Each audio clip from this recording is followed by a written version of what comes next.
Ik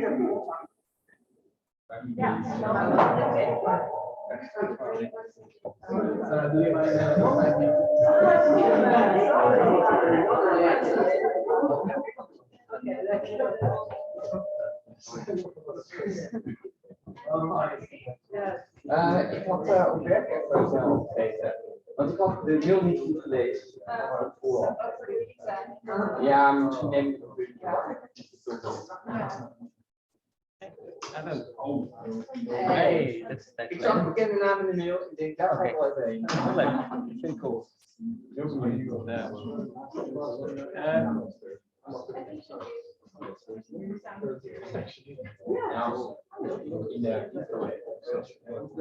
ben thuis geslapen, want ik had de laatste trein gemist. Dat weet ik nog. Dat weet ik nog heel goed. Ik vond best wel spannend. Toen dacht ik, oh my god, ik had nog nooit een trein gemist überhaupt. En ja, dus ja, dat was het net inderdaad. Dat was niet best. Oh, was bij Annie? Ja, nee, maar ik weet niet. Ik weet het. Het zou Annie zijn, ja. En, maar jij was er ook. Jij was er zo prominent bij dat ik even in mijn hoofd. Nee, maar ik zie daar ja, precies.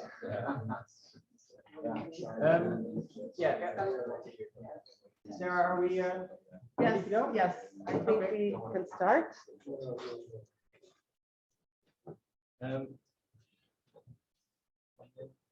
Yeah, I need to focus on 2 screens. I'll try and synchronize them because here are my notes. That's the presentation part. Yeah. So, but So- okay, it's not your turn yet. So Oh. no, because first, I need to introduce you. Well, more people need to introduce you. So yeah, not your turn yet, but almost. So first of all, thank you everybody. It's so nice to see you here. This is the first time that we're going back to the campus for this alumni spotlight talks. We started a couple of years ago and it was a lot of fun. Then pandemic started and then yeah, we had to move to online. It was fun as well, and I've seen that some people joined us online today as well. It's nice to be able to do this in a hybrid format, but it's so nice to see you all here and finally being able to have a drink together and have fun in a real life setting. So thanks everybody for coming. First, I want to say a few words about the Alumni Spotlight events in general. So these events have, as I've just mentioned, been going for a couple of years, and we've had many different topics. We've had people who came here to tell us how cool it was to stop working for Microsoft and Google and start your own company where you have no managers, because coders don't need managers. And we've had people who came us here to tell us how cool it was that their little startup was acquired by Microsoft at some point. So we've had many different examples, and I think the message here is just we want to show you many different paths, many different career choices, show you what's possible, right? Because you have so many possibilities, and we want to give you some examples and show you what's possible for you out there. Now I want to leave the floor to Femke van Ramsdonk. So why Femke? Because whenever we have a speaker that comes, I always ask this person, is there anybody that you remember from your student time? Who was your supervisor of, your project? And if these people are still around, then I always ask those people. And Patrick was very determined to have Femke. It's like, Yes. I worked for her so much and I remember her so well. I would love it for Femke to be here. And I'm so glad that we managed to have Femke here. So the floor is yours. And Femke will just shortly introduce the speaker and then it's really your turn. Thank you, Femke. Okay, thank you, Sarah. Thank you very much for organizing this nice event, which is very well equipped with pizza and drinks and has a very nice atmosphere. So thank you very much for this. And then welcome, Patrick. It's a joy to see you again. So Patrick was for a long time, but not so long. I mean, he studied very quickly, but nevertheless, for quite a bit of time, he was TA for some of the courses that I teach. And it was always very nice to work with Patrick. First of all, because he's very kind. So his emails would start with hey, and then I saw the hey in the announcement. I thought, okay, this is Patrick who has a mail in my inbox. And then it would follow by something like, yes, you can always send a mail. So something about the student who was not really aware of what he should do. So Patrick was always able to help. But kindness is, of course, not enough. Next to being kind, he's also an excellent computer scientist. So the answers were also useful. And the hey could also be followed by, I now know the right answer to exercise 5 or so, something like this. In addition to this, Patrick is also a man of many talents, not only computer science. So I think I remember that at some point I was walking through the zoo. And I think at some point there was something, a nice smell, not a pizza, but not the pancake, but a small pancake puffer chips. And we followed this smell, and Patrick,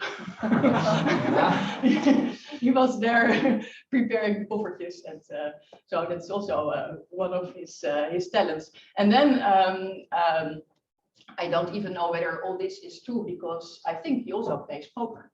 Yes. So it could be that I didn't understand anything of what he meant, but I won't change my opinion. So I'm very sure of this. And I'm also very happy that we have this event, which is actually also organized as an opportunity for former students to return books to their teachers. Oh. Yes, so that can also be taken care of maybe after this I'm not sure if you know, session. but I still have the Masterminds of Programming book. You are the one. Maybe after the talk. So as I said, it's really very nice to see Patrick here back, and also some of his colleagues, Nathan, for example, from those times. And so I'm very curious to hear what he can tell us about his work. So thank you very much for coming, and I'm looking forward to your talk. Thank you. Thank you.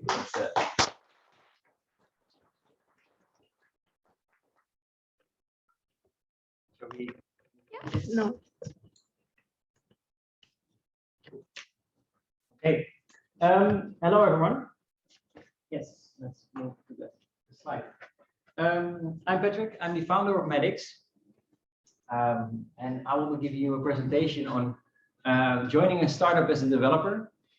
Since we're all computer scientists or closely related to computer scientists, I chose to be a developer, but it can be anything technical. It doesn't per se have to be a developer. It's from a developer's perspective, because I'm still a developer from time to time. And my goal would be that if somebody is here doubting to join a startup at one point, that this is a presentation where you're like, oh, okay, I'm going to join and create a startup by this presentation.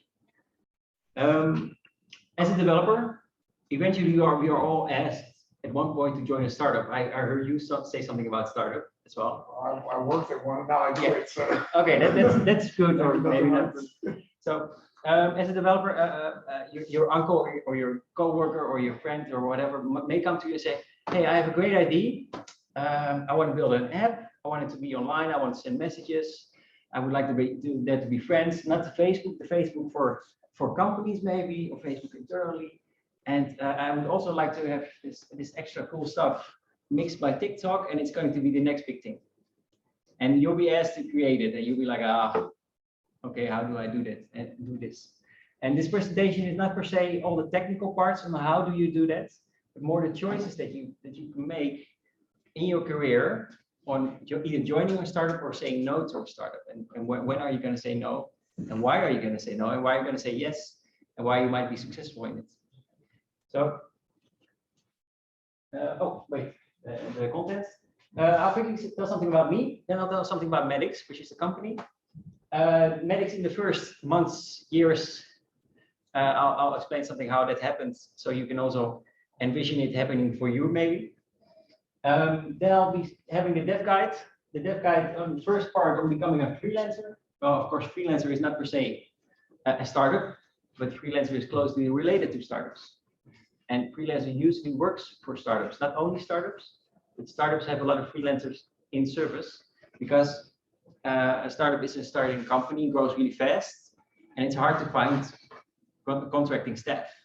So what do? You move to freelancers, and then you can scale up faster. Then I'll quickly jump to Movin. Movin is one of the startups that I joined. actually started here at the VU and then I joined the startup later on. Then we'll be talking about joining or building your own startup. That's guy 3. I did the timing this afternoon, and I'm worried that I'm not going to make the time, so I'll be going through that one quickly. And then the last part is building your own tech startup. So what I would like to do is to make it more interactive with the crowd, and then imagining what it would be like if we were to build our own tech startup. What choices would you have to make, and why would you make those choices? Okay.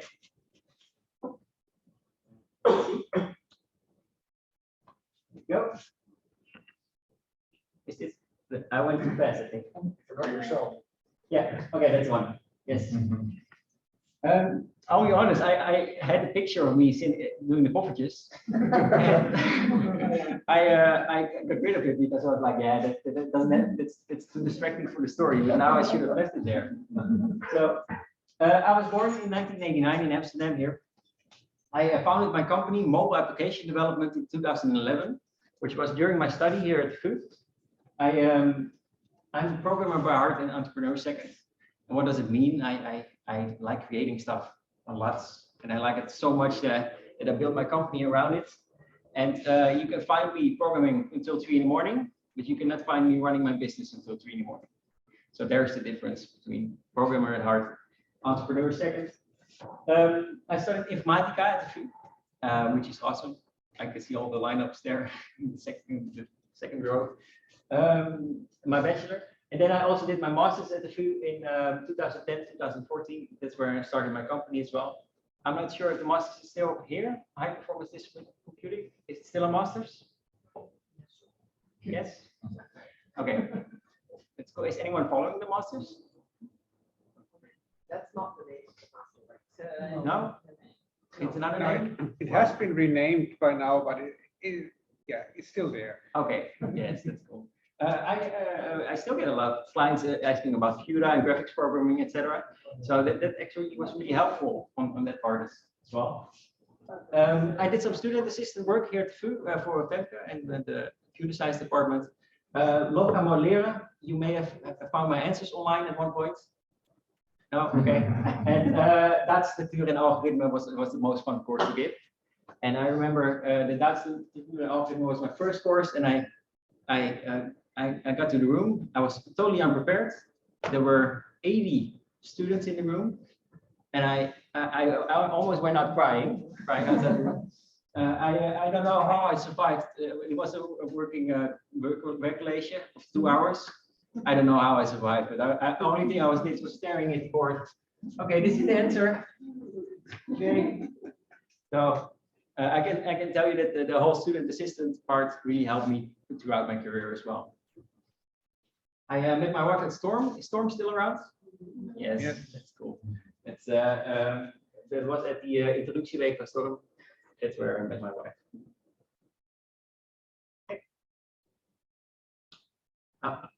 I need to keep an eye on time. I'll be trying to go through slides faster because else it's never going to work. That's okay. Madx, I founded it 11 years ago during my study, and the idea was I wanted to create mobile applications for other companies. Back then, I think the iPhone was out 2 years or something. 2 years, I don't know. But people were starting to get a lot of iPhones.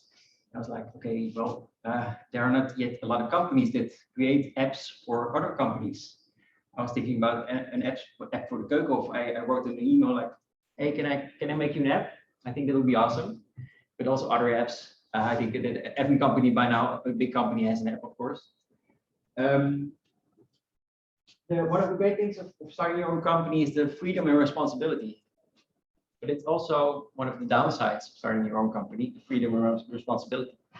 Because nobody will be calling you out of bed saying, hey, you need to get up because the client is waiting. You need to make sure that you're setting your phone and be working there. Also, the responsibility that I've worked countless of weekends as well.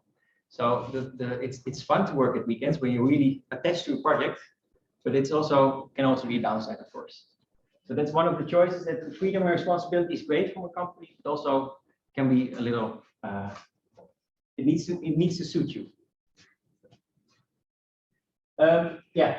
So now we do a custom software development. We don't do a lot of mobile application. We still do some mobile applications.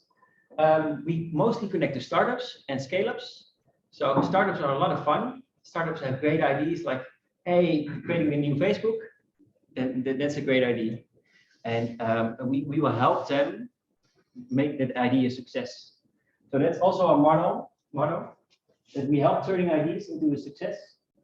I've been alone in my own company for quite some time, but by now we have one partner who's sitting over there. He's a shareholder at Madx as well, and we have 8 employees and 4 freelancers. So the company is growing, and we are helping more and more startups to become more successful. Of the last 11 years, we've done over 100 projects with at least 30 clients. So that goes to the next slide then. There we go, the first month. This is actually what I tell all my clients when they come to me and they say, I want to build my startup. What do I do? And then I said, well, to get to 1 million customers, you first need to get the first 1 customer. And I'll explain to you how I got the first customer. It was actually Wim Berkermans. He had the VU and he had some friends at the movement sciences. Is that the right translation? Bewegingswetenschappen? Yeah. Okay. He had a friend at movement sciences and he wanted to have an app that would read a raw text file of a breathing simulation, and then it would create a PDF file with all kinds of beautiful charts. So I was like, I know the inputs, I know the outputs, I'm a programmer, it should be fine. Okay. So I was like, yes, I can do that. And then secondly, he said, well, could you send an invoice? I was like, I don't know. How can I do that? So my first invoice was a fixed price invoice, 15 euros per hour, and it was actually 40 hours of work. That was on the invoice. The real hours of work was more like 120 hours of work, and yeah, it took me quite some weekends to get stuff done. I don't know how I was ever thinking with 40 hours. So my real hourly rate was less than 5 euros per hour, but I felt a little bit like that with Duck, with his first penny with the company. I also did a COC registration. COC is the KVK, and I would advise anyone, not per se technical, to just, if you want to create your own company, go to the KVK, think of a name. I thought of my name 30 minutes before, which is not the right name because the name was way too long. Mobile application development.nl. That doesn't work. But think of a name, and you'll be outside in 30 minutes later. Unless it's like a Bitcoin company or a bank or a car company, then you might take a little longer, but then because of all the fraud, etc. But a software development company is actually pretty easy to start. So if you are doubting, please give it a try. Go.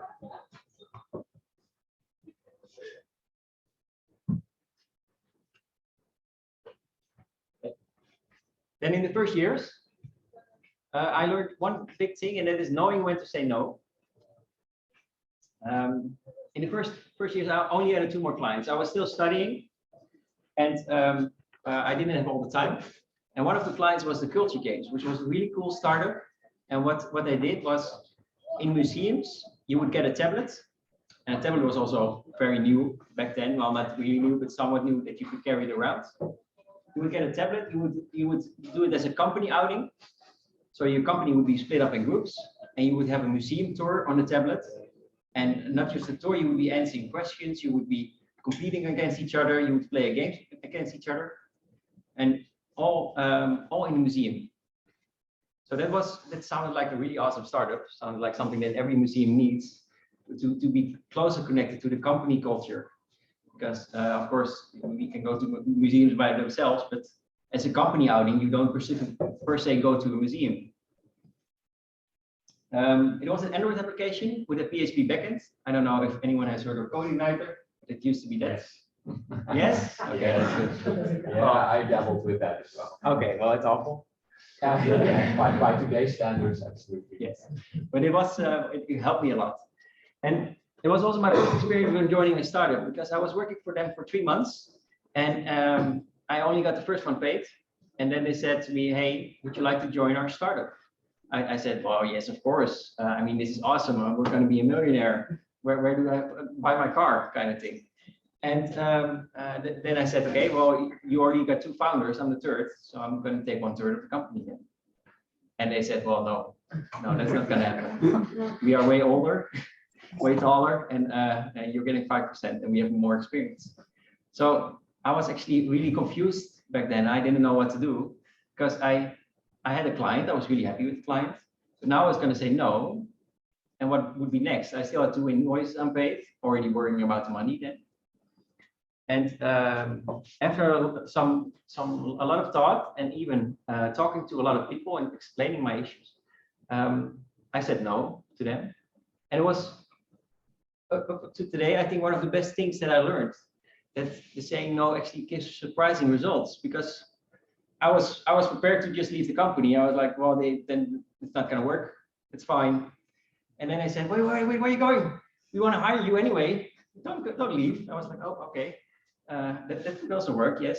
So that saying no is really important when you want to join a startup as well. So don't just say, okay, I can join the startup and then go for it. Give it some thought. Did you end up with higher equity stake? Or? No. I had no equity stake, no whatsoever. It's still one of my favorite clients, and they're actually very inspiring. They still do some machine tours, but the startup never got from the ground. So it's one of the difficult things is that you need tablets in every museum. Tablets need maintenance, and tablets need also people to hand them out, basically, and people to guide the game that we made. And that was quite expensive. So the company outing would be like 80 euros per person, which is okay. But if you have the total day budget of 150 per person, this is not your favorite company outing. So that was one of our more difficult ways. It brings us to the next slide. Becoming a freelancer. Oh, wait, that's not. Sorry. Yes, that's the one. Okay. Becoming a freelancer. So why did I put it there? Well, of course, you're a student, and you want to know what should I do. And at one point, everyone technical will be asked, hey, can you work for us as a freelancer? Or given a choice. As long as you work long enough in startup technical environments, somebody will ask you this. So it's not joining a startup, it's just being hired for a startup. Why would you want to do that? Well, it's an awesome hourly rate. You get paid a lot more than you can imagine. Sometimes twice as much as you would get paid when you're hired by contract. You get a lot of freedom. You can decide on when you work and what you work on, etc. And you will also get a lot of responsibility. So they just ask you, hey, can you make me this? And suddenly it's your responsibility to make it as well. So nobody's guiding you. They're just hiring you for your service. And all of these things are also the downside as well. So as a developer, you are just getting started. Why should I take on a responsibility? I just want to write my program. I want somebody to guide me to write my program, and then just write it. Or why would I want so much freedom? I'm more like a 9-to-5 person. I need my coworkers to wake me up and then say, okay, are you in the office yet? Yes. Okay. Of course, there's also a downside. That's the unstable income, which is really important to realize. And as a freelancer, you can have a really good month with 3 clients, and you'll be very happy. And you'll be like, this is something I want to do for the rest of my life. And then Corona can pass by, and suddenly all clients are going to be like, yeah, those freelancers, no, not this month. So I experienced that after Corona, the first month, we lost about 70% of our work. It was only for a month, but you can imagine me sweating in the middle of the night. Like, oh, what do I do now? Can I think of some Corona initiative? I don't know. Should I make Corona commercials? Shall I start a testing start? I didn't know what to do there. And luckily, it was only for a month.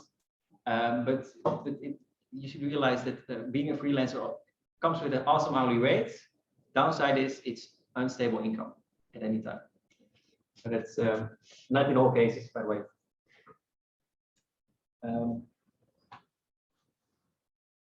Is that working? No. Yes. Okay, so I put two slides. Real short, the takeaway of being a freelancer. Oh, it's too far. Yes. Okay, I try to keep it as short as possible because freelancer is not the most fun part. First, you want to get the deal, else you're not working. So you're always starting with a deal with a client, saying, "Hey, you want me to make this? I'll make it for this amount of money." And there are two mistakes to be made. The first mistake is don't be too cheap. This is something that I've done in the first 5 years of my company, I think. So I learned the hard way. But just imagine a washing machine of 50 euros and next to it a washing machine of 300 euros. Then you know that if you're buying the one for 300, you're getting the one that's going to last up to 10 years. If you're buying the one for 50, you're getting the one that's going to last up to 2 years. So there's a difference in expectation on what your hourly rate is. And I can tell you that the same applies for your work as well. So if you were to work for 10 euros per hour for a client, then the client might be happy for the low price, of course, but the client also start asking you more. And the work that you produce will be more, but it will be less valuable for the clients. And in the long run, they will ask more and more and more. But the more you produce, the less it will be valued for the clients. And as a golden rule, I like to say that the 50 euros per hour is the minimum for anyone who wants to get started as a freelancer, which may seem like a lot because 50 euros per hour is if you would imagine making a full month completely, you would make up to 8,000 euros or something. That's a lot, of course. But having a higher rate also forces the client to think about what they want from you. They don't just ask anything, they only want the important stuff, the cool stuff, the stuff that you can be proud about. So that's one of the biggest mistakes that I made. And I think it took me 5 years to reach the 50 euros per hour, which is okay. I mean, there's no shame in it, I think. But the start at 50 and then you'll be fine as well. Second one is put an end date on all agreements. And that is especially with startups, because startups are going to struggle. It's going to take them not 3 months to be successful and profitable. It's going to take them 3 years or maybe even 5 years to make some profits. So what I used to do, I would say, well, typical example, I had a client where I would work for 35 euros per hour. And I would become a better developer in 3 years. I was working for them for 3 years. I would become better and better, more efficient at what I do. I would understand the client better, so they would have more efficiency as well. So I was doing a lot of stuff better. But yeah, I was afraid to ask for a raise because I knew that the client didn't have any money left. The client was having trouble with investors. The client was having troubles getting his own salary paid, etc. So I had no, even though I was doing a great job, I had no way to start the negotiation because the client was telling me every day that they had money issues. So yeah, I have money issues. I don't know how we're going to make next month. And then you're not going to say, can I get a raise? No. So the idea is that always put an end date to all agreements, even if it's 1 or 2 years, and we're agreeing on 35 euros per hour for a year. And there's an upside as well, that the client is going to want more from you in that year. So he's going to want more, like, oh, by next year I'll be paying more. So let's ask it this year as well. Finally, discounts are not a bad thing. So if you are giving a discount, because you are worried that you're not good enough because it's your first client, or that you're worried that your client might think that you are too expensive, just give the discount and tell them why you're giving a discount and for how long. For example, first client, hey, I'm giving you a discount of 50% for the upcoming 3 months, so I can prove myself. You are my first client, so I can prove myself that I'm worth the actual money. And that is not only makes a happy client, more happy client, because the client's like, I got a discount. The discount is always something good, but it's also giving you an incentive to be a better developer during those 3 months. It's also driving you to show off that you can actually, that you are worth the money as well. And the client also knows that. So it's like triple positive there, that the discount can really help in all ways to make a happy client and happy you, of course.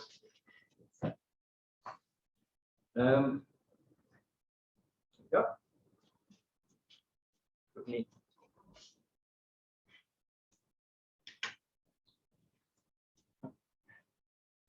Okay. Then second part. This is the project management triangle. It's quite famous. You will find in all project management books. But if you ever have an unhappy client or unhappy boss, even, but that's the it's probably because you didn't think enough of this picture. But you don't have to think about it every day. But it works as the following. You have the time up here, quality and money. And the client can only pick 2 at any time, not 3. Time, for example, is the deadline.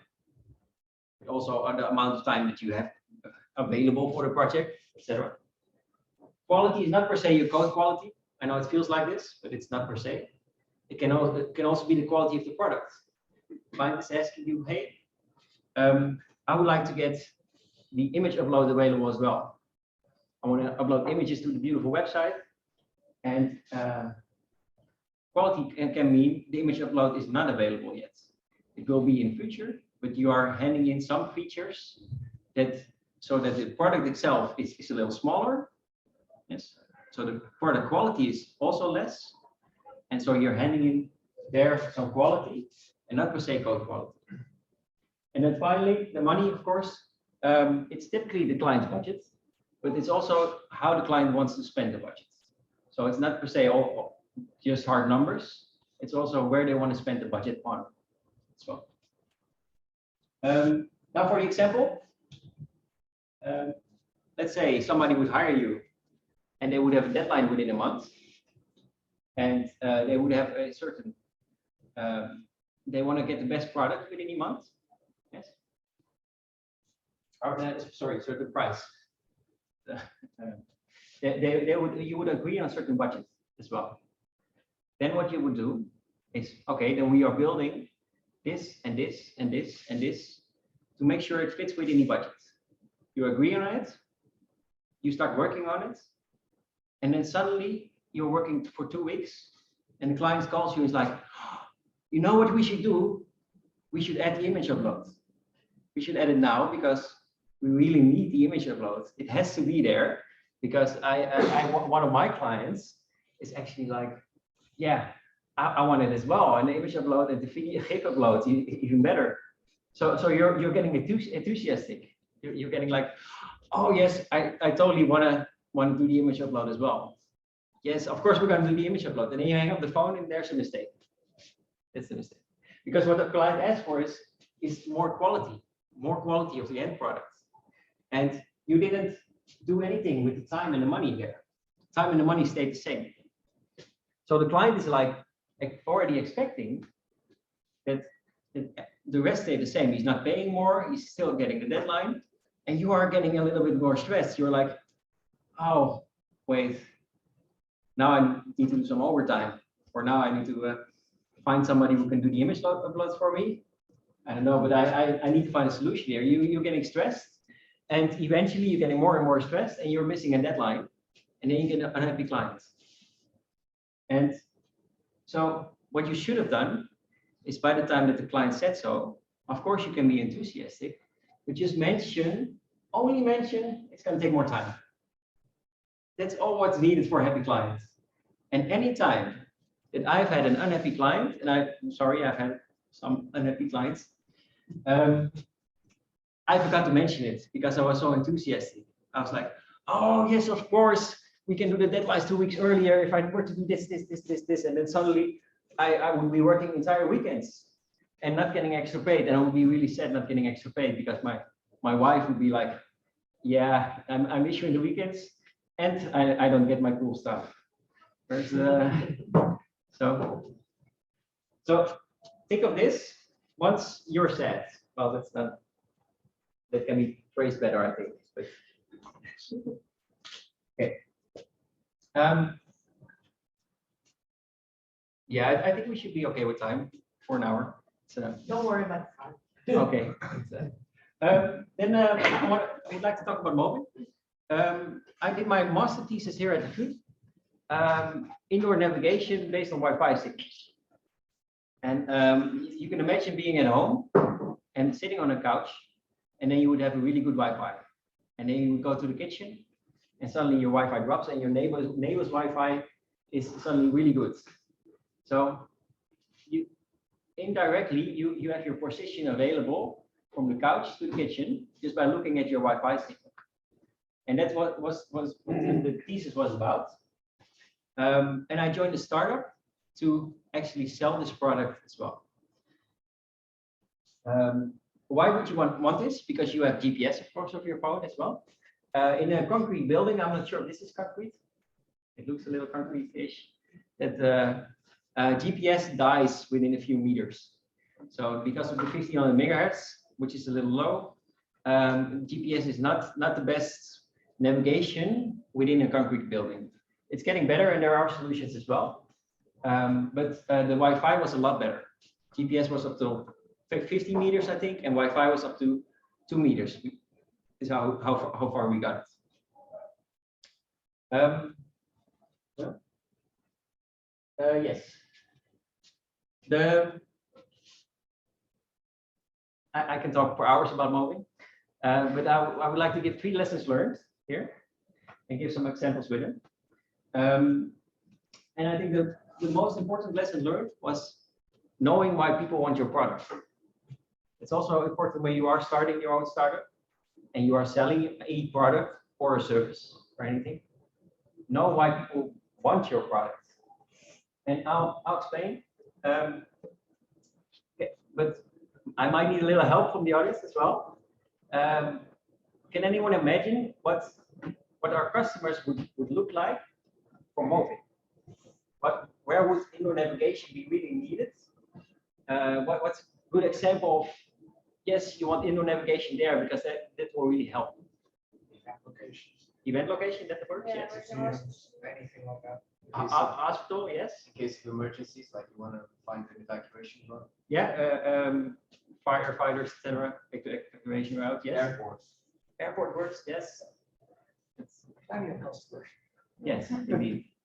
So we found out that offices work really well as a customer, hospitals work really well, and museums work really well. We also did something with airports, but even though airports is a really good customer, they were already taken. So but what we would do is we would bring the product to a museum. We would be like, or a hospital. You're getting an app. And you're getting an app with navigation, so all patients can navigate throughout to the doctor's appointments, and that will solve all your problems. And they will be like, yes, of course. And then you would think really about the app, and they'd be like, we don't have an app. We want an app for our own. We want with the logo of the hospital, and we would like patients appointments as well there, and we would like some other stuff like summaries of the doctor's meetings. And maybe even a taxi service for the elderly to call a cab, because that's something that they're really wasting a lot of time on. And suddenly the navigation part becomes really small. So what we would do, we would bring out the quote. Hey, there's 50,000 euros for your app, and there's 50,000 euros for your navigation, because navigation is new, it's fancy, it's something you really want in your app. And they'd be like, yeah, we see the quote. Let's take the first part. and not the navigation part. So yes, that was a really tough sell because our technology itself, it took a lot of work, so it was therefore expensive. We put a lot of effort in, and not realizing where we would end up after the whole sell. And that is the part of knowing why people want your product. And I think that's one of the reasons why the startups failed. It's actually a really tough sell, the indoor navigation part. Now, then having good co-founders, that's also really important. And when I joined the startup, there were 3 other developers and there was 1 salesperson. And the person who added the most value was the salesperson. And why? Because he was doing stuff that I or the other developers could not do. He was approaching stuff differently. He was selling stuff differently as well. And he was challenging us also differently. With the developers, I've been talking for hours. Oh, this is some cool stuff. Have you seen the Wi-Fi signal rates? And maybe we can improve it on that. And maybe we can also use Bluetooth. Maybe you can use a step detector. And maybe you can use all kinds of awesome stuff. And that helps. What really got the most out of me was the salesperson. He'd be like, yeah, I want to do a presentation about this. How? What do I tell him? How do I sell it? Can I bring you? Suddenly I was also giving the presentation. And so I was doing all kinds of stuff. And he was also doing all kinds of stuff that I would never do. And that is picking your co-founders is key in having a successful startup as well. And then lastly, R&D always requires more money than expected. And this is something that I can try and explain. You'll only find out once you've done it. So let's say you would have $1 million to develop something, then it's going to take 2. If you would have 10 million to develop something, then it's going to take 20. And that is because research and development, the whole Wi-Fi, using Wi-Fi signals can be so accurate that I'm sure it can be up to 1 meter, even less, maybe centimeters, if you're like really awesome and using all kinds of sensors in your phone. But that can take millions and millions. So the amount of money you have available actually dictates where the company is going, how you're developing, etc. And you will always have money short in that case. Okay, those were actually issues because the salesperson got a burnout. That's also when I found out about co-founders, and the money also got burned out at one point. How many paying customers did you have at some point? Oh, 12, I think, something like that. We had 3 hospitals. No, it was less. 8 and 3 museums. We had an well, I'll think about it later. What happened to the service after you realized it's not going to work in the long term? Oh, you can look at moving.io and find out. It's still there. I looked at it yesterday. I was like, oh no, it has become this. Okay, there was an investor and he bought the whole company. And I think well, he deserved it because he already put in a lot of money as well. So he had the most rights, although we put in hours. And he wanted to keep on going with the company. And it's an asset tracking service. So it's on hospitals. You would put not your smartphone on the device, but a smaller device. You would put it, for example, on a Röntgen photo scanner or what's a mobile device that moves around the hospital. Like actually beds get lost in hospitals. Yeah. Like simple things like that. So I can understand the business case. But... Yes, so that's a really good business case. And they are spending so much time on searching for those devices that it really works for asset tracking parts. Okay.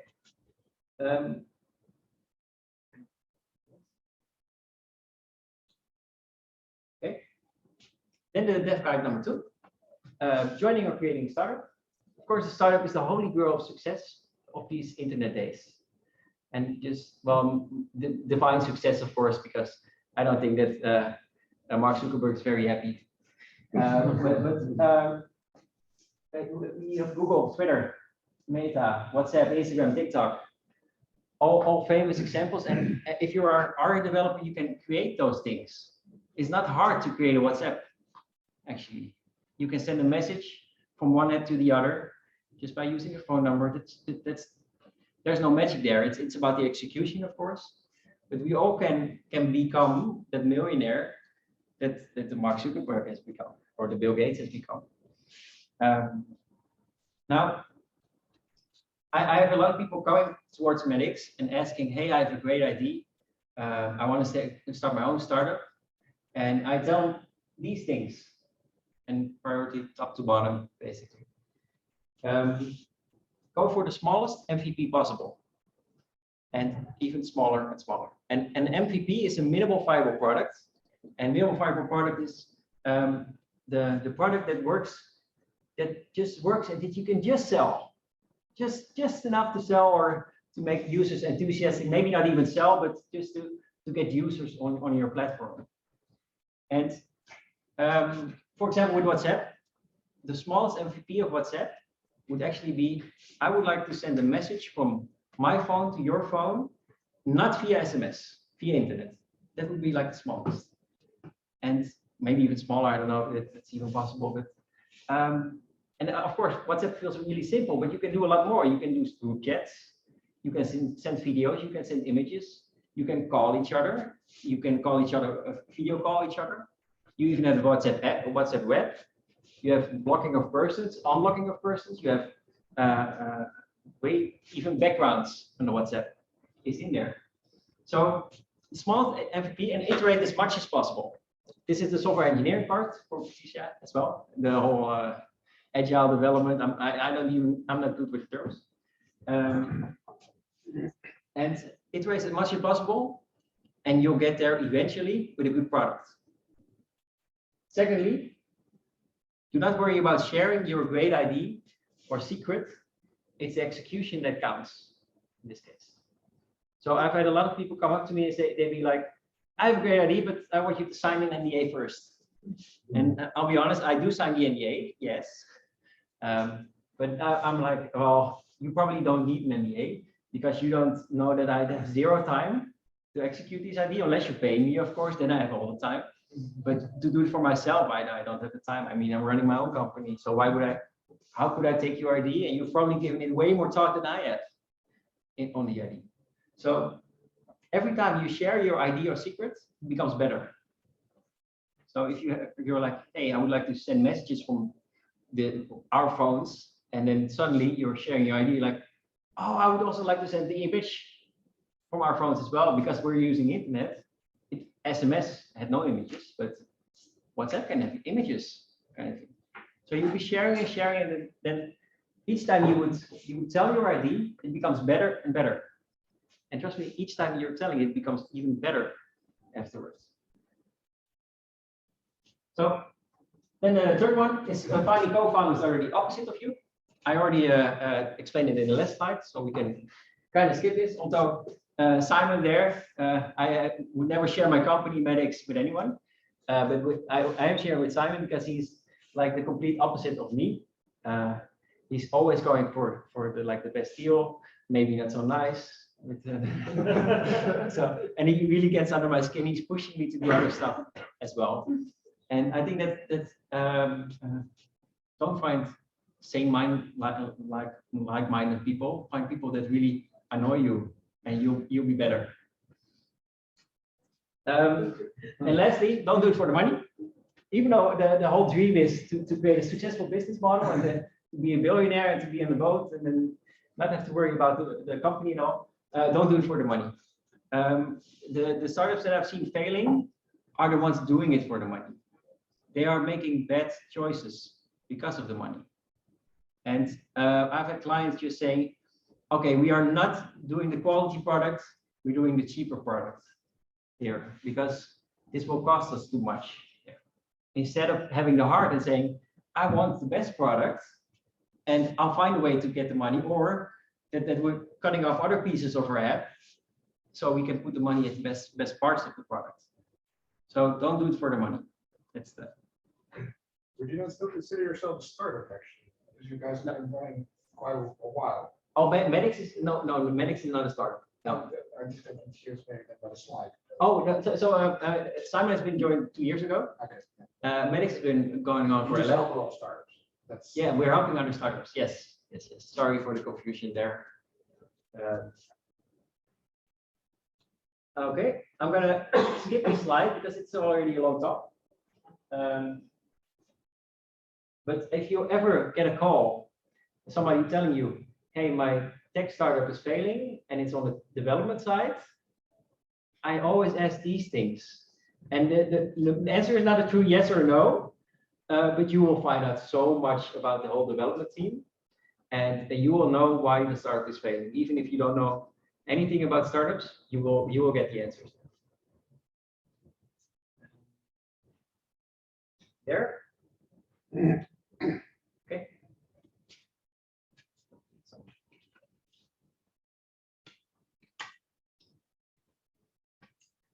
Then building your own tech startup. I would like to invite you a little bit more to the talk. And I have thought of an idea which could work here in this meeting presentation. Build a remind me service for students. So you will be reminded for a task, typically a thesis or something like that, is always extended for students. How would that look? How would it work? You have to set some goals for yourself within the app, and it will send you reminders based on your behavior, and you can call it reminder. A call? Okay, so it would be an app. Yeah. That's one thing. Okay, yes. This is what you carry around all the time. This is what every student has. Yes. So you would want them to be messaged by this thing to stay on track with the behavior that you would like to enforce. Okay. So we There are. needs to be some goal setting because then you have intrinsic motivation. Otherwise, people hate it. Okay, goal setting. So you would add goal setting. You said some other stuff as well. Yeah, more or less that it sends you notifications that are really Okay. clear to that goal setting. The push notification shouldn't be from the app, it should actually be maybe yourself, because then there's intrinsic motivation. That's what I do. I set alarms for myself and I say, you didn't do it. If you don't do it by now, then you're not sticking to your plans. Customizable notifications. Yeah, you write yourself, preferably. Yeah. It needs to be your own language. And how does the notification come up on your phone or on your when? What, one day before your thesis ends, or is there some kind of the task? Like for some tasks, it's okay to be 1 week in front. Sometimes you want to start okay. 1 week in front. So the task has a duration. Okay. Duration as well. And would there be one reminder, multiple reminders maybe? Multiple, of course. Yes, multiple, yes. And then Getting closer and closer intervals towards the deadline. okay, yeah, that could work. And maybe even It sounds like a nagging. yeah, that's Yeah. okay. Multiple. Actually, my question from a user perspective is why would I need this app in the first place? Because there's already something that is as simple as Google Calendar, and that's just behavior. But who is using their Google Calendar for the thesis? I was when I was still writing one. That took too long. Okay. But, Yeah. I think you need to gamify it. You need to have a goal and then divide it into like 20 steps. So you can be like, hey, you already reached 23%. Good job. Just like it. And you? Oh, yes. I thought there could be also like urgency, maybe it's like some reminders are more important than others. Okay. So reminder priority as well. There should be accountability, so it's like a community. Like Oh, that could work. Workout app where you post, okay, I did this training. Yes. So it's not only yourself, but others see what you're doing. Yeah, no, I understand. All your friends see that you're behind. Yes. It works a lot better, I think. And it would be great if the app could see if you're using other apps, because if you're constantly on Facebook or TikTok, it would be like, stop doing it. They could do Oh, it that- through your that's web good. page.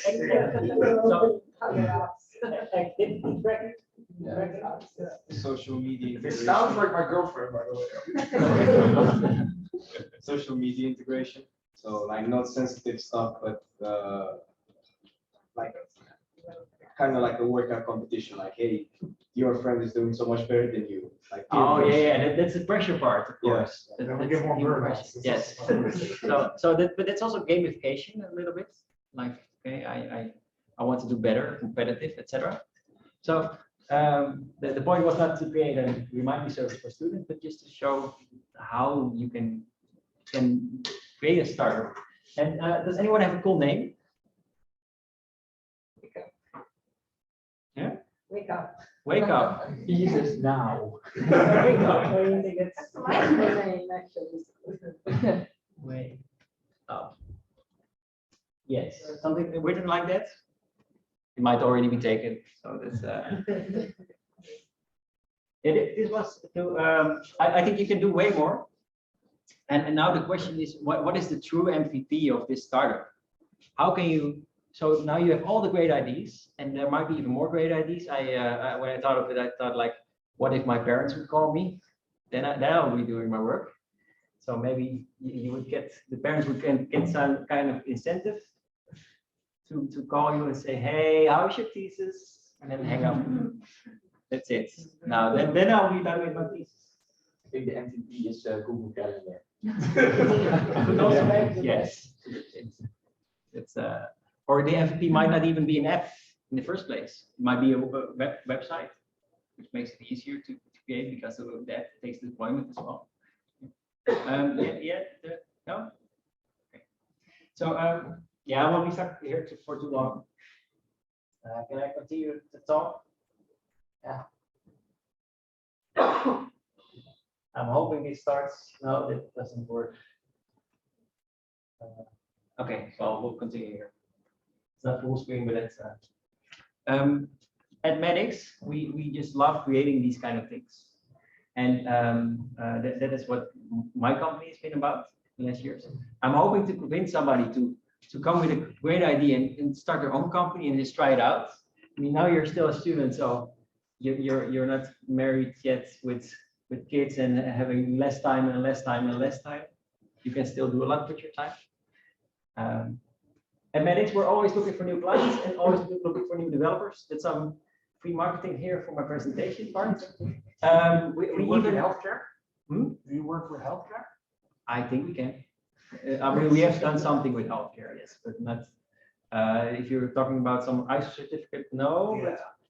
But I'm pretty sure that we can do cool ideas for healthcare as well. We even made our own system, Mad to help out with these kind of ideas. I tried to do it for this presentation, but then the presentation would take 30 minutes longer. But the idea is that anyone starting a tech startup, coming up with a really small MVP, you would just be in a meeting and you would just walk out of the meeting eventually, and I'll be typing like crazy, pressing enter, and then your first API and app would be live by then. It would be like the ultimate goal. And for Madx perspective, it's really cool because then the client will probably be sold. I get more awesome startup products, etc. So that's what we're working on. It's actually currently being used by here at the VU as well with the Next Round project. I'm not sure if anyone has heard from it, but that's on the other side of the VU. There's some startups, and one of them is Next Round, which is a smart boxing bag, and a boxing bag with sensors on the top and the bottom. You would punch it, and then there would be a tablet next to it saying, "Hey, you punched this hard. Punch a little harder." No, it doesn't say that, but it does record punching.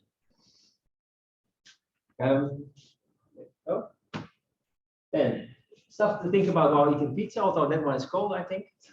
How can this remote wake me up app be a success? What makes it different from any other reminder service?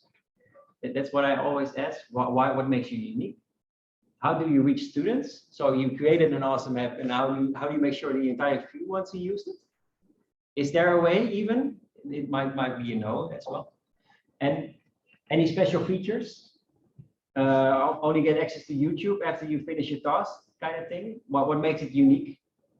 Your app. And then secondly, could it be a success? Yes. Could there be a business model as well? And could you think of any premium features? WhatsApp used to charge people, I think 5 years ago, €1 per year or something. It didn't really work. So they lost a lot of users, but some of us have paid for WhatsApp at one point. And would you add advertisement? And why would you not add advertisement to your app? You have lots of apps who are really annoying as well. And they show you all the ads. You have to click the ads away and you can use the ad again. But the ads are actually a way for a company to start to make money, of course. So where's the balance there?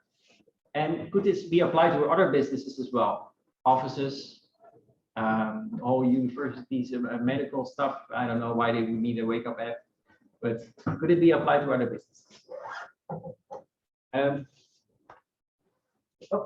Yes. That's the last slide. Time for questions. And if there aren't any, also, you can reach me at any time with phone, WhatsApp, email, etc. Thank you.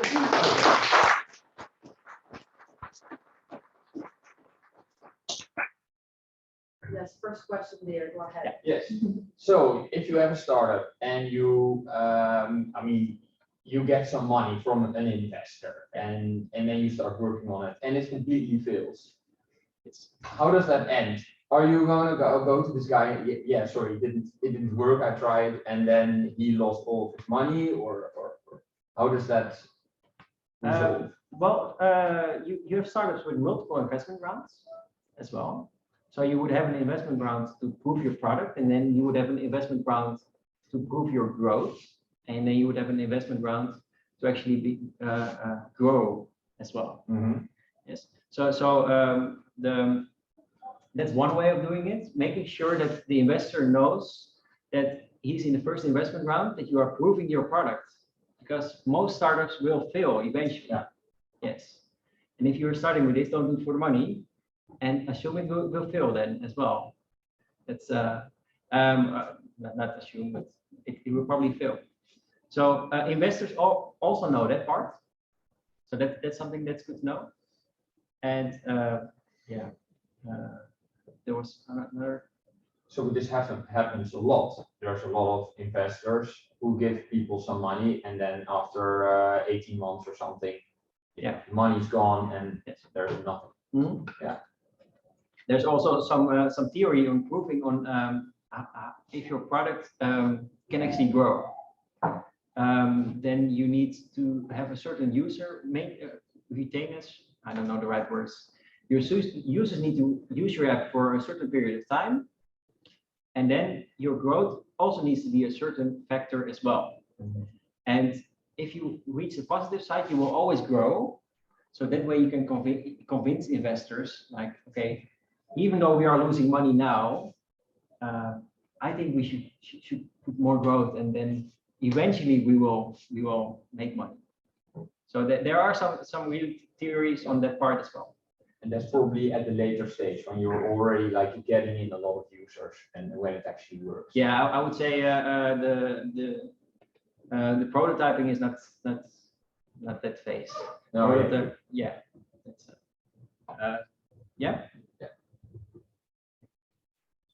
So I also, if I understand it correctly, Madx's business model is helping other startup companies.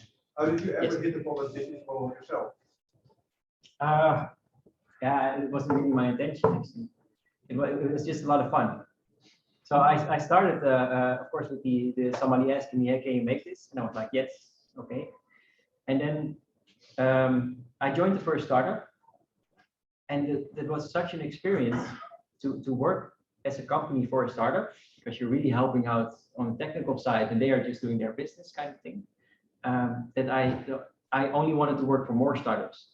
And startups give a lot of freedom and a lot of impact as well while you are developing. So you can make a difference. So you get the freedom on convincing people easily. You don't have the whole bureaucracy in a huge company where it takes you months to convince somebody to actually go somewhere. It can take you in 5 minutes to convince somebody, hey, I think you should do this as your startup, and we can make it for you. And then the impact is so big. I think that's the most fun of helping out startups. And that's something that grew. It was not my intention when I first started the company, but it was something that grew along the line that I just enjoyed working with startups the most. So.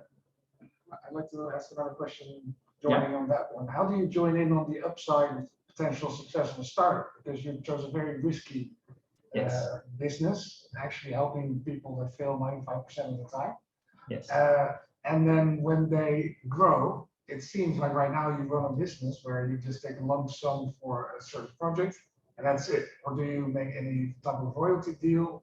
Or do you ever invent something that is considered actual intellectual property from your side? So how do you tackle this?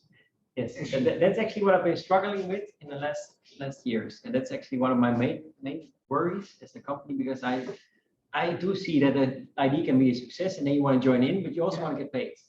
So there's the balance. If you could get paid nothing, then you would probably get equity, or you get paid everything and so no equity. And there's a balance in between, of course. So what I did with one client was we agreed on a permanent discount, and then I had the 5% equity. And that client did not succeed, but it's not dead yet either. They have some clients, but it's not really profitable yet. They are making money in other ways as well.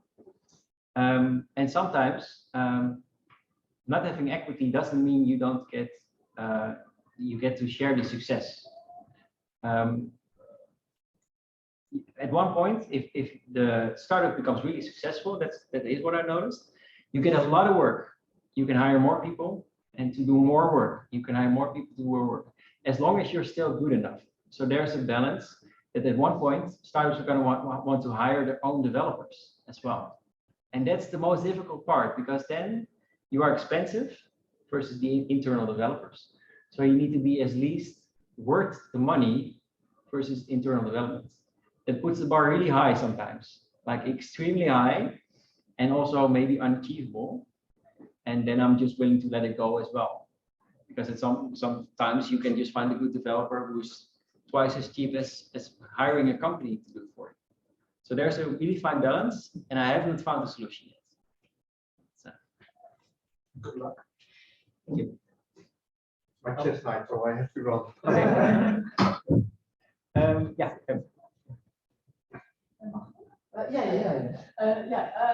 Thank you very much for a nice talk. You mentioned that how you organize yourself in money and in time. Also, I was wondering how you organize yourself in space. So, do you have a workspace, or do you work at home, and do you meet your co-workers somewhere? What does it mean to you? Yes. Well, we used to work in the office a lot, and my office was typically at the client's office. So I think I've been in four offices. No, wait, 6 offices total, and 4 of those were with the client themselves, where the client would have a office space available. They'd be like, "Hey, you're running hours for us. We have some extra space. Would you mind hiring it from us? And you can also work it, so you hire it for cheap, and you can use." Everybody can sit there, and we can work more closely together. So then they're not just getting the development service, they're also getting the coffee time, I would like to call it. So the time at the coffee machine where you're giving tips, saying, "Hey, I heard some stuff yesterday and I have a great idea for your startup," kind of thing. That's usually not paid in any way. And then Corona hit, and then we started working from home. We still have an office at one of our clients, and it's still a beautiful office, and we come there from time to time. But I think that eventually we'll be working from home at least 3 days a week, and then 2 days a week from the office. And we'll have to see where it goes. Yeah. So.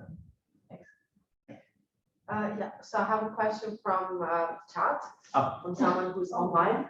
So it's, yeah, there's many questions in the same question. So how do you get clients to come back to you for future projects? Should you focus on keeping clients or attracting new clients? And also, with so many new potential clients, how do you identify bad clients such as defaulters, bankbetalers? Yes. Okay. Well, first of all, getting new clients is really good. That's some, yeah. Getting new clients is always good. That needs to be a process that always keeps on going. Even here today, I said a little line like, "Hey, new work, ta-da!" And clients coming back is just being a little badass at your work. I think that I would like to encourage everyone who's working in Madx. Just be a little badass for the client, think along with the client, make sure that they want you back working for them.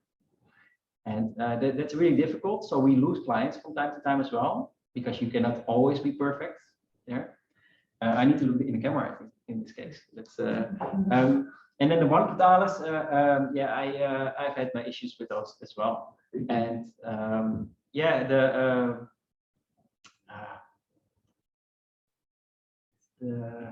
the worst one, I think, was not paying for 6 months. So but that's the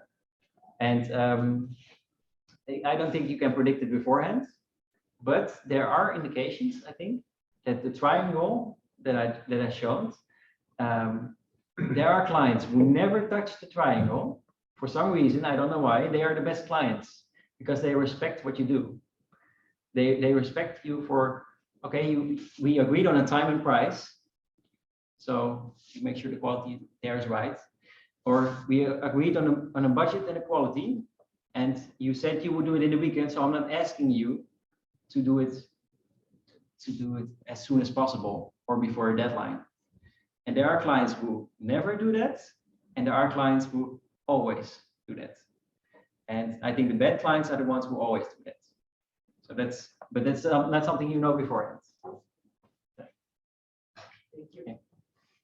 Yeah. So I think all of us had at some point a conversation with a friend, like maybe in a bar over some drinks, like, Yeah. Hey, I have this great idea and we should do this, this and that. And I'm wondering, like, from your experience, do you have a way of sorting or figuring out if this person has really thought about this, or it's worth pursuing this further? Yes. Or this guy is just like saying things, Okay. like thinking out loud? I always try to scare her as soon as possible. So apart from your, I don't know, intuition or your knowledge of that subject, are there any other signs you can? Yeah, just tell them it's going to cost them 100,000 euros, and then you'll know what if they're going to make it, yes or no. That's my way of doing it. So somebody who's given a lot of thought into it has also given thought on how to achieve it. And okay, so I probably need a developer, and I've seen other projects or maybe looked at other projects, and the developer is working for half a year, so I can expect his salaries kind of thing, and then I already know it's going to cost me a lot of money. There's the those are things that you also think about, not sharing your ID part, but you're also thinking on how you can achieve it. And if by saying it's going to cost 100,000 euros, because that's typically not what we have on the bank, they are like, if you get the good response there, then I have trust that it could be a success. And of course, the ID needs to be right as well. So there's a lot of sparring going on the ID. If the ID sucks, yeah, then you shouldn't be taking it on as well. But I think just scaring them a little bit, seeing the reaction, and then you'll know. Okay, but from like me looking for a co-founder, I was thinking from that point of view. Okay. Because in that case, like, you cannot say, well, it's going to cost this much because you don't have that kind of money. You don't have those kinds of resources. So is there, could you tailor this approach to the co-founder? I think it still applies to the co-founder part. Because if I were to find a co-founder, I still tell him, okay, I want to do this, but it's going to take us 100,000 euros, then you still get similar replies. So, and even though it's just money and don't do it for the money kind of thing, it shows if they have a way of achieving what they want. So that's and I'll think about your question a little more later on if there are other ways as well. Nathan? Yeah. I was wondering, when you're working for a client, you have to bill them hourly, right? So you keep track of your hours. Yes. Isn't it super hard to be strict with yourself on that? And like, how productive do you need to be for yourself in 1 hour to say like, oh yeah, this was a full hour worth of work? Yes, that's one of the discussion points with clients a lot. And when a client asks me the question, how accurate are you? I always say plus or minus 10%. Mm. And then it's like, they already understand that it's not going to be like to the minute when they are hired, when they don't, I don't think they even want it to the minute, because then you would be only doing it for the money kind of thing. And I'm awful with filling in hours. So is Simon. So there we so I usually at the end of the month, I try to gather all my hours and fill them in, and make sure also that it just fits the project. So the expectations are already met there. So the client already kind of knows how many hours you're going to make, and then you should be fine as well. Oh, after a month. So that would mean that you have to think back about like, oh, what did I do on Tuesday? No, but I keep notes as well. Okay. I keep some notes, but the actual filling in part is something you need to force yourself into this. And during a day, you don't set the alarm like, oh, now it's 9 o'clock. Now I'm just going like it's like a bit like no, but I'm the worst example. From the people working at Madx, at least, I think that me and Simon are the absolute worst. And the other people are actually, it helps them by doing it at the end of the week, filling in the hours. And it's like, by doing it at the end of the week, it finishes your week. You're like, it's Friday, I want to enjoy my weekend. To enjoy it, I need to think of what I've done and then leave it behind me. So that's the right moment to fill in the hours. Yeah, and with regards to the quality of the work that you might do, you're going to average out. You're getting the best hours, you're also getting the worst hours. So the thing that you want to focus on is the average good enough? Then I'm not going to worry about it. They don't know that you make the best and the worst hours in that month.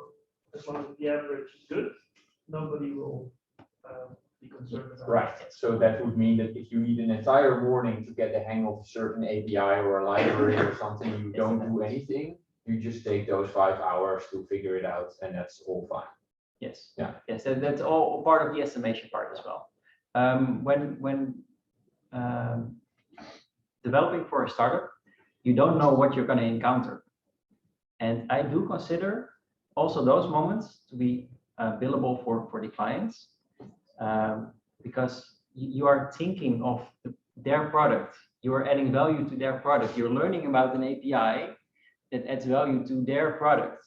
Yeah. So even though you're producing one line of code, maybe even not just opening a web page and be confused all the time, you are still adding value to their product, because the next meeting you can explain to the client, this is a tough API to integrate, and I'm going to need more time, or you maybe want to use the other API because that's a better API. Yeah. So I think that anything related to the client project should be billable. Yes. But it's also reflected in the hourly rate before, because if you know you already got experience with that API, then therefore your hourly rate will be higher coming in. Yeah, exactly. That's also something I'm having questions about. Like, how would you even establish an hourly rate? Because you say starting at 50, but I bet there are developers working out there for like 150. Yes. So I'm not sure. Like, yeah, that's probably a lot of trial and error. Like where you need to be. Yes. Depending on project. I think that for the last 3 or 4 years, we've been on 90 euros per hour for almost all the clients there. Right. And when I do a new meeting with a new client, I always say it's 120 per hour. leaving some room to take on more what you call it, the bigger project work, and then eventually come down to 90 per hour. That should also be fine. But that's kind of like my approach there. And it took me way long to reach that point. The first 4 years I was at max 35 euros per hour. At one point I switched to 50 with a new client, and then I was afraid to ask for 65. But I was working really hard, so it compensated kind of way. I was making a lot of hours. So I was still, and I mean, as a student, you don't need too much money. Yeah. So it's and then I hit the 90, and that's where it starts. And I think the 90 is a really normal rate in Amsterdam as well, looking at other companies as well. The other companies are typically between the 70 and the 100. That's the range in Amsterdam. And it kind of depends on which your clients are. That's true, because if you have like the booking.com clients, then it's like double at least. So that's not, I'm talking about the typical MKB bedrijven, medium small businesses that hire IT for persons. So as long as soon as you start working for a bank or a multinational or anything, any client that already has like 1,000 people employed or more, then you can probably ask like 120, 150, and you can still get your job.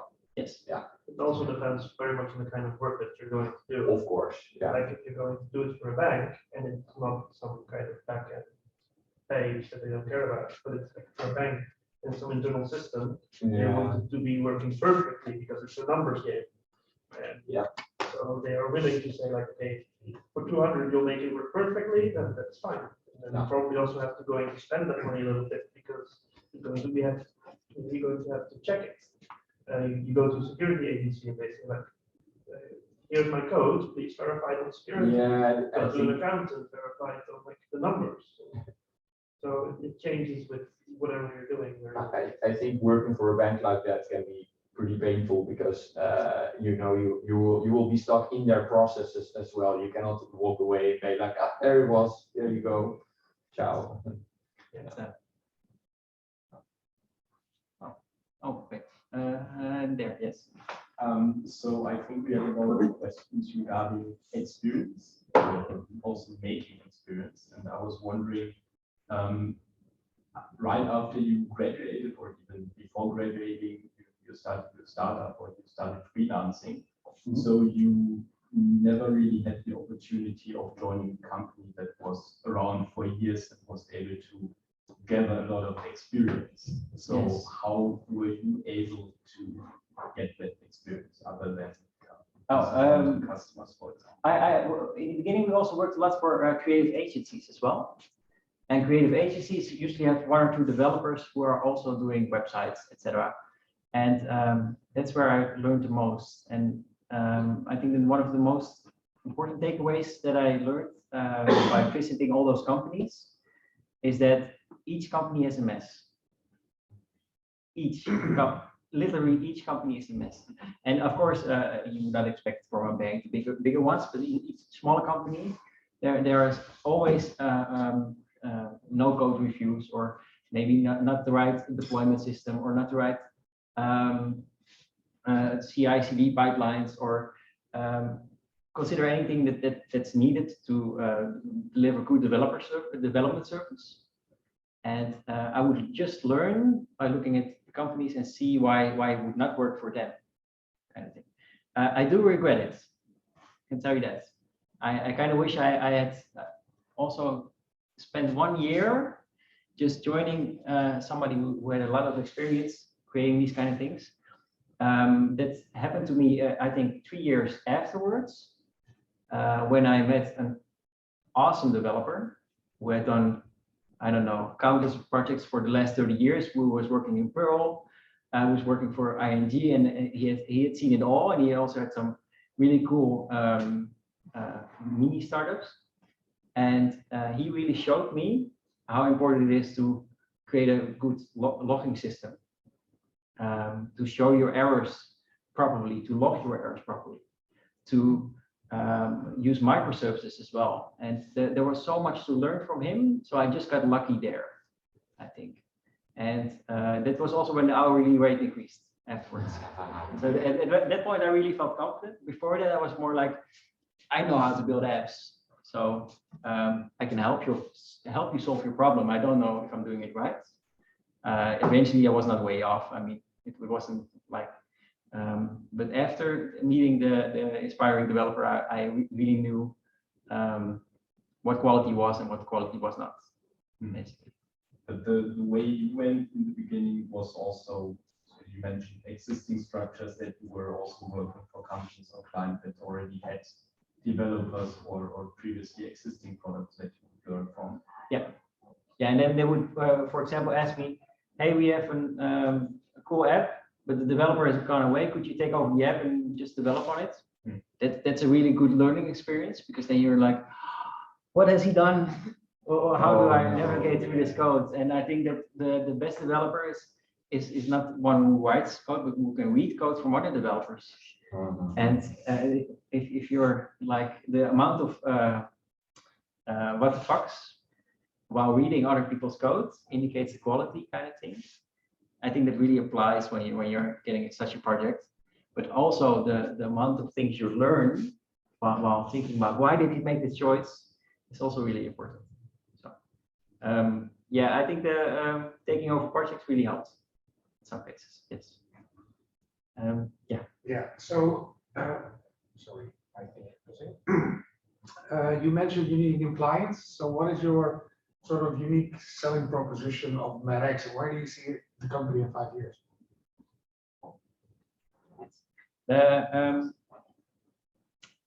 We can create any custom software. Also in healthcare. Yes, yes, probably also healthcare. But okay, so I'm always looking for new. No, but I'm pretty sure we can develop it. Yes, we should be completely fine on the development side. On the licensing side, I still need to figure out a lot of stuff. I might even hire somebody to figure it out, all this stuff. And so as Madx, we can build anything. And I think that's one of the biggest qualities. It doesn't really matter what language we're using, or what other code is there, or how tough the challenge is, as long as you are discussing your thing and it's like, oh, now I got the solution, then we know how to develop it. So give us the toughest problems. I think that's one upsell there. And then I think we are also really good with time and budget and the quality stuff. So if I've had clients come to me and say, I have a budget of 50,000 euros. What do I achieve of that? And then we'd be sparring an entire week, thinking of, oh, then you can maybe do this, this, this. I've also had clients come to me and say, I want to get a prototype for 5,000 euros. And I'd be like, that's never possible. And 1 week later, I'd be developing them for them, just the smallest prototype ever, and making a happy client anyway, because it was in some ways possible just by managing expectations. So I think the managing of the time and budget is one of our strong suits, combined with startups, because we work a lot with startups. You have to do it all the time, kind of thing. So. And in 5 years? Oh, 5 years. I would like to grow as a company. Millionaire. And the last year we have grown in staff almost doubled for the last 2 years, almost doubled. And I would like to double again this year and take on more awesome projects. And in some cases, even put not just a single developer on a project, but the whole development team on a project, and just make the really awesome stuff. And not just the development team, but also the designers, the product owners, etc. So it would be like a client has the idea, and we would be coming in like the really badass aannemers, like Timmermannen, come here with your wall, we'll stucco it, yes, and we're done. Ta-da. That kind of feeling. So, but with the entire team. So that would be the goal. Yeah, I have a question from the chat. You mentioned that you start from the smallest MVP and then iterate to improve, and that sounds very agile. From a methodology point of view, for how long will this be true? Agile happily ever after, or will be there a point in time where this needs to change? Great presentation, by the way. Oh, I remember the slide from Patricia Lago. on that part.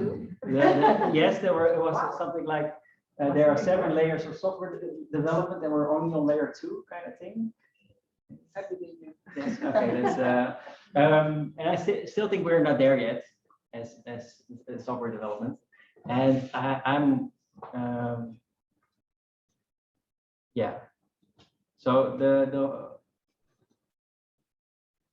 one big aspect is AI, of course, and there's some really good GPT-3, I think is the name. It's OpenAI software, and it will produce code for you.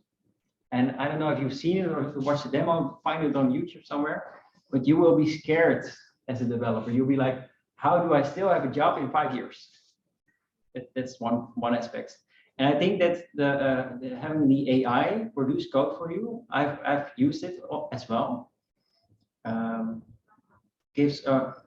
Will probably, if it's like really good, will probably cause a new economic crisis kind of thing. So all developers will lose their jobs, maybe, because the industry is moving that fast, and we're getting more and more developers in the industry. At one point, if the AI is better than the developers, something is going to happen there, and that will also affect the whole agile thing. I think agile might be, I would assume, become more, not less, if that answers the question. Because with AI, you also need agile development. You need to tell the AI, I would like to create this, and now it's not working yet. I want to improve this agile. I want to improve that agile, etc. So does that answer the question? Sort of. I think agile it will become more than yes. It does. Okay. But why do you think there will be a crisis? Because you create the same with this with less resources, basically. So yeah, there are a lot of developers without a job. They are not needed. But I mean, they could take holiday or they could do something else. But you're still producing at the same. Yeah, but the clients are not paying the same. They're paying the company that has no employees and just has the AI doing all the work for them. So the Madx company won't be there with all the developers doing nothing, kind of thing. So I think a lot of developers will then lose their jobs or become consultants in more AI programming kind of things if you're good enough. But I don't think we need that many consultants as much as we need the amount of developers that we currently have, and currently are still growing because there are a lot of connoisseur and schooling systems to switch from your current job to the developer in 8 weeks or something. It was the so there's a lot of more developers, etc. And I think that this is the fastest growing industry ever. The whole IT, etc. It cannot be much faster than this. So the AI is already getting really good. And I wish I had a demo there. You would be surprised. I really get scared because it looks impressive, but I still think it's not. And I really don't think if you look at all the companies that you go to and consult and see what type of mess it is, you can't just throw an AI system and fix this mess. You need human ingenuity. I don't think you should I don't think so. I think it's going to take about 10 years on that part. And that is because I used it. Yeah, okay, but I used it for to calculate the distance between 2 points on a globe. You need to take into the globe itself, of course. And then I was like, hey, AI, give me that algorithm to calculate distance on a globe. And it was the exact algorithm that I needed. I didn't have to change anything. So that was a very specific example of something that is, of course, the answer is very clear. The input output is very clear. The formulas are online, etc. So that's only the beginning. But imagine it not being for that example, but for your tech startup kind of thing. I think we are not far off. Yeah. But in terms of code review and everything, you still need someone in the loop. Yes. So how many what the fucks did you have when looking at the code? I mean, did that look like a bad programmer? Did it look like a great programmer? The AI? Yeah. I was like, wow. But wait, did the AI construct the code or just grab it from the internet from a Stack Overflow? It's a mix of both. So it uses natural language. So the AI itself uses a natural language to talk to people, etc. And then they were like, we can maybe also use it for code. Code is also talking to other people and also a language.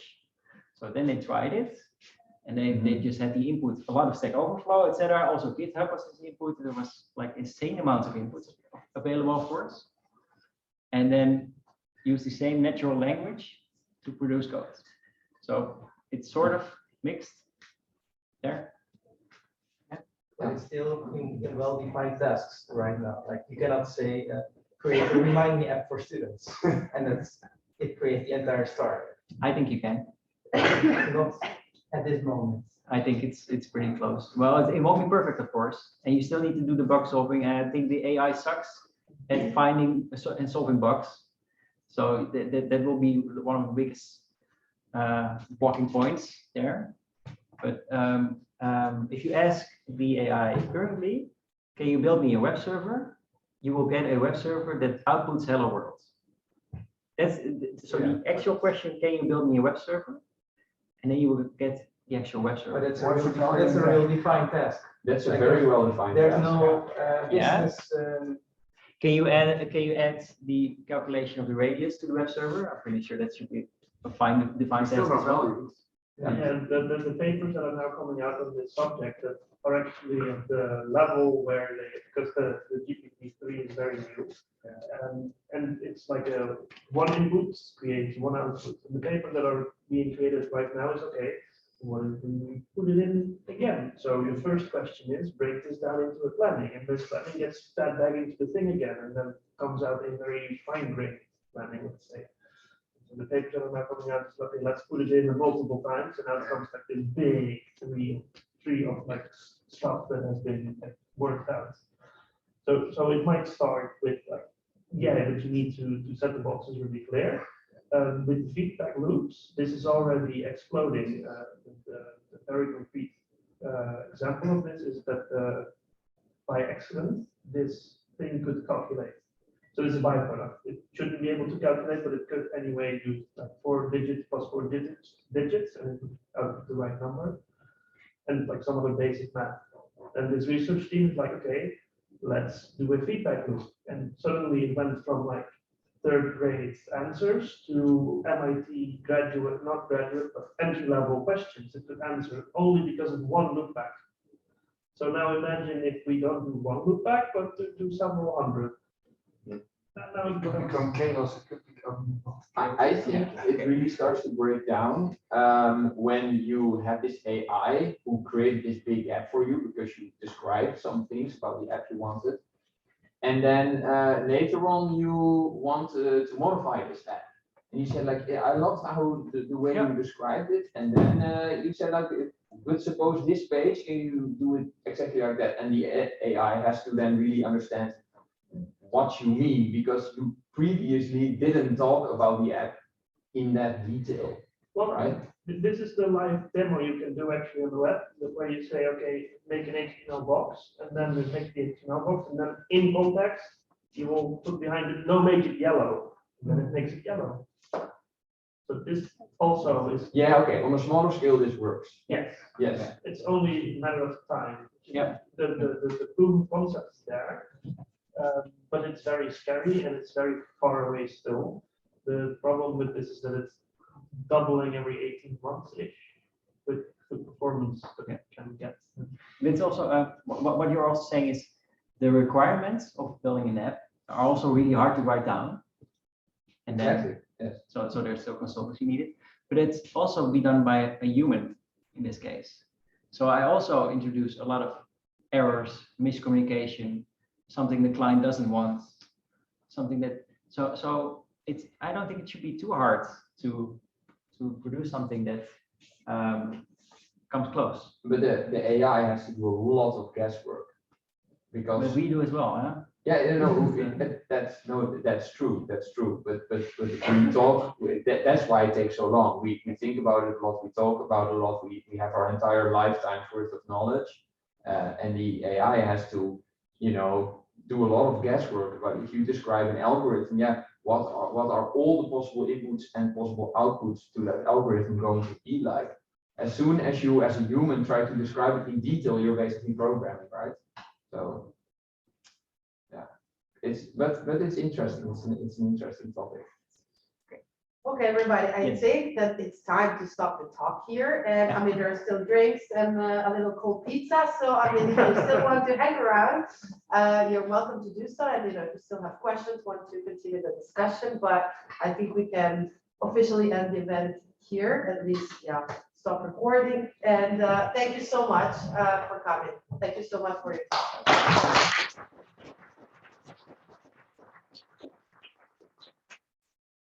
And thank you very much for letting me be here.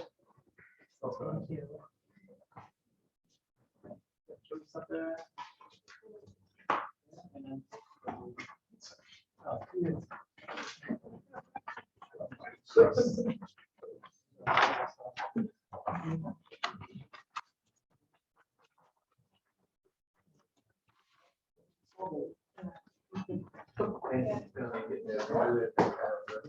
I don't see any. Oh, This is how you do it. Yeah. One transparency.